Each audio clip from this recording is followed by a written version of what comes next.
राधे राधे। आप सभी को श्री कृष्ण जन्माष्टमी की बहुत बहुत शुभकामनाएं। कितने ऐसे जातक हैं जो श्री कृष्ण जन्माष्टमी पर अपने घर में ठाकुर जी को प्रतिष्ठित करते हैं, लड्डू गोपाल जी को प्रतिष्ठित करते हैं और भगवान श्री कृष्ण की पीतल की मूर्ति यानी लड्डू गोपाल जी यानी ठाकुर जी का अपने घर में मंगल प्रवेश करते हैं। श्री कृष्ण जन्माष्टमी के अवसर पर हम आपको ये बताते हैं कि आप ठाकुर जी की स्थापना, ठाकुर जी की प्रतिष्ठापना किस प्रकार करें, कौन सी ऐसी सावधानियां हैं जो आपको बरतनी चाहिए, कौन से ऐसे संकल्प हैं जो आपको लेने चाहिए और कौन से ऐसे संकल्प हैं जिसका आप जीवन भर पालन कर सकें। इन सब बातों को आज हम इस वीडियो के माध्यम से आपको बताएंगे। देखिए, ठाकुर जी की प्रतिष्ठापना बिल्कुल उसी तरह से है जैसे आप अपने बच्चे का लालन पालन करते हैं। एक बच्चे की तरह हैं ठाकुर जी, लड्डू गोपाल जी, मधुसूदन जी। जब आप तांबे की, पीतल की मूर्ति लेके आएं तो सर्वप्रथम गंगा जल से ठाकुर जी का 5 बार स्नान कराइए। उसके बाद सादे जल से 5 बार स्नान कराइए और श्री कृष्ण जन्माष्टमी पर जब आप जन्माष्टमी का पूजन करें तब आप उनको दूध, दही, घी, शहद, बूरा इससे स्नान कराइए ठाकुर जी का। फिर उसके बाद गंगा जल से 7 बार ठाकुर जी का शंख से स्नान कराइए। मंत्र पढ़ते रहें, ओम नमो भगवते वासुदेवाय अथवा ओम क्रम कृष्णाय नमः अथवा राधे कृष्णा नमो नमः, राधे कृष्णा नमो नमः, राधे कृष्णा नमो नमः। इन मंत्रों से जाप करते हुए आप ठाकुर जी का शंख से स्नान कराइए। ठाकुर जी का शंख से स्नान चलता रहे, घर में शंखनाद होता रहे, घंटी बजती रहे और उसके बाद ठाकुर जी का आप श्रृंगार कीजिए।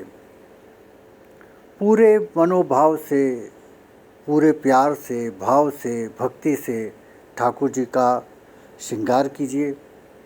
ठाकुर जी को झूले पर अथवा सिंहासन पर आप प्रतिष्ठापित कीजिए।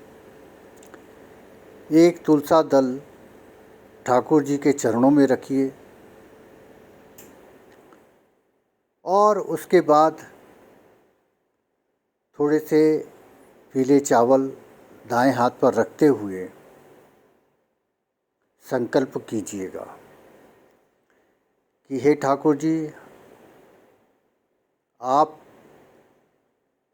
हमारे घर में प्रतिष्ठापित हुए हैं, आप हमारे घर के स्वामी हैं, हमारे पालनहार हैं। हम यथाशक्ति, शब्द ध्यान दीजिए, यथाशक्ति आपकी पूजा अर्चना करेंगे। अच्छा हो यदि आप अपने घर की चाबी भी ठाकुर जी के चरणों में रख दीजिए और पूरी जन्माष्टमी पर ये चाबी वहीं रहने दीजिए।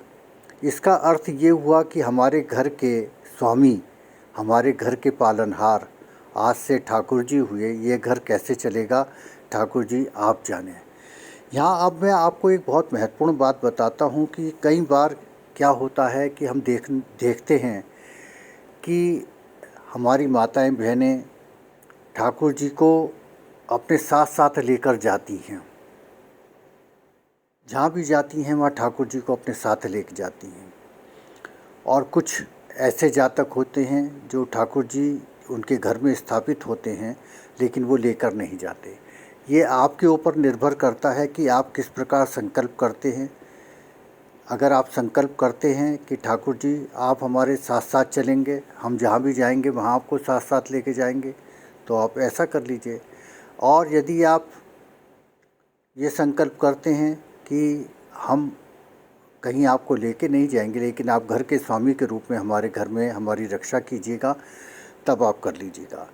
यथोचित भाव से मैं यहाँ ये कहना चाहता हूँ कि ठाकुर जी को कहीं भी ले जाने की जो हमारी परंपरा है या प्यार है वो अपनी जगह ठीक है, लेकिन ठाकुर जी का अपना एक स्थान है, अपना एक महत्व है। हम जहाँ भी जाते हैं कई जगह वो शुद्धता नहीं होती है, पवित्रता नहीं होती है।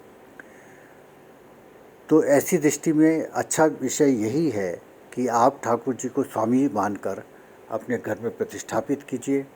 उसके बाद ठाकुर जी को भोग लगाइए, आरती कीजिए, मंगल प्रसाद आप ग्रहण कीजिए। ठाकुर जी के नियम बहुत सख्त हैं, इसलिए इसका ध्यान रखिए कि एक तो प्रतिदिन स्नान होगा, ठाकुर जी का शंख से स्नान होगा। उसके बाद आप उनके जाप कीजिएगा, जाप भी प्रतिदिन आप कर ले लें तो बहुत अच्छी बात है। और जो भी पदार्थ घर में सात्विक भाव से जो बने वो ठाकुर जी के अर्पण कर दीजिएगा।